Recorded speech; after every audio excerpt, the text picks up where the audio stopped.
Guys, good morning. What's going on? I hope everybody's doing okay. We're going to do a 4-video series on upgrades for the trx4. We're going to cover 3 cheap Amazon upgrades in this video. We're going to do a making a watertight video, and we're going to do a light video. And then I got some more parts on order, so we'll do another upgrade video later on. I don't want to put 20 upgrades in one video and make it a 20-minute video. So let's get into it, guys. First, upgrade number 1, outer portal covers. These are the 95 gram ones off Amazon. They are 95 grams a piece. They bolt up, just stick a little grease in them. Nothing to worry about. Getting into the skid plates. I ordered a $27 set and I ordered a $14 set. The $14 set was a little bit better. One, because it has a tapered hole here, but they don't give you a tapered bolt. They want you to use one of these round head ones, which would stick up. I'm not a fan of it, guys. So that is a tapered head bolt. It is 3 mil by 10. It'll bolt up no problem, but the taper isn't deep enough here. So what you're going to want to do is, yes, you can drill it out a little bit more, but that runs the risk of you blowing through and wrecking your plate. So guys, what I did was I took the plate, stuck it on an 8 mil socket, dropped the bolt down through, and gave her a couple whacks with a hammer and set that bolt into that hole. And then the leading edge was still kind of sticking up a little bit. So crank it down tight, mark the leading edge of your bolt, back it up halfway. Do not take the bolt out. And then guys, grab your, whatever you got for a die grinder, and grind on an angle the leading edge of that bolt off, where your mark is. Tighten her back down, and now guys, it is 100% flush. That's nice. The ones for the diff, nothing to worry about. This one here, guys, is actually the rear one, but as you can see, it comes about 1 inch off the frame. This one only comes 1/2 inch off the frame.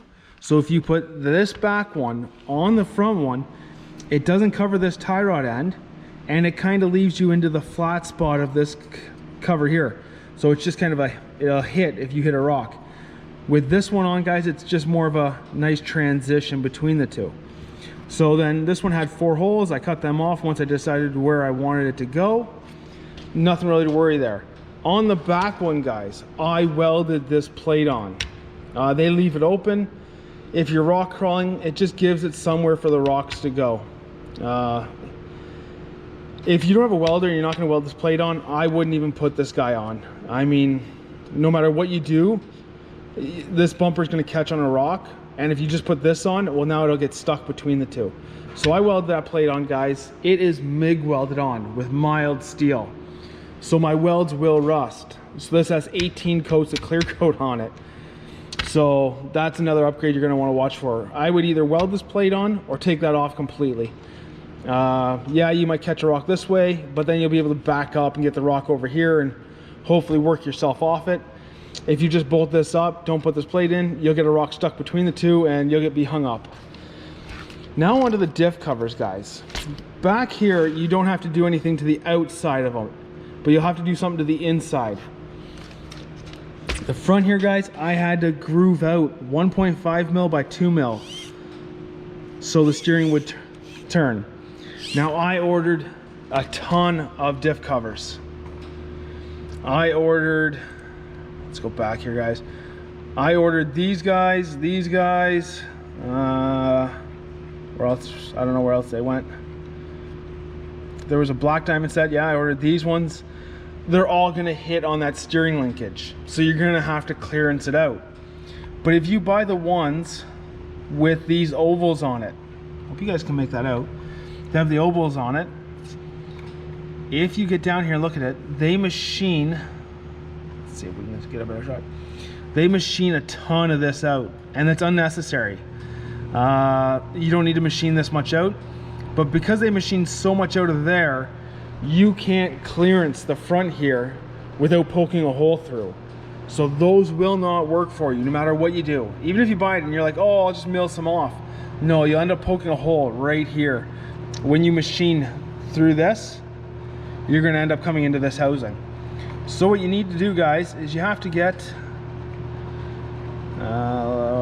These ones. You need the ones with the diamonds on them. And if we click on this picture, see how much more material they left here? They didn't machine this out as much. One, it makes it heavier, but now you can clearance this and not blow a hole through.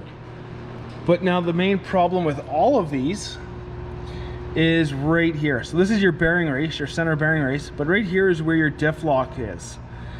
And they don't machine it enough. So if we look at, guys, and I hope you can see this, let me click the camera so I can see what I'm saying. So right here is where your diff lock is, but they didn't mill it out enough. So what I had to do was get in here and mill this out. But you don't want to touch your second bearing race here. So what I used was a drill press with a 3/16 end mill and this vise that acts like a mill. I can sit here and mill that stuff out. So now my tie rod ends fit and my diff locks work. So guys, that might not be an upgrade you might not want to do. It's a lot of work. I didn't try any of these housings. They're not very heavy. They're just metal. They're kind of factory. These ones here actually have a functional screw on them, which to me is just a leak point for water. So yeah, that's the third upgrade, guys. If you have access to some sort of die grinder, if you have grinders and die grinders, yeah, you can probably make those diff covers fit. I just have access to that drill press, so it works for me. So guys, I hope that helps you out. I hope, because I mean, I ordered 3 sets of diff covers and I sent 2 of them back. This set I actually got to work. So guys, I hate to see you order stuff and then have to pay $8 on shipping to send it back and lose money on something that I know is not going to work. So guys, I hope that helps you out. Stay tuned for the next video on making this thing watertight, this lighting system, and we got rims, shocks, and a couple other upgrades coming for it, guys. All right, guys, I hope that helps you out. That's it for this video. It's way too long. We're gonna get out and run these things, and I'll see you in the next video, guys.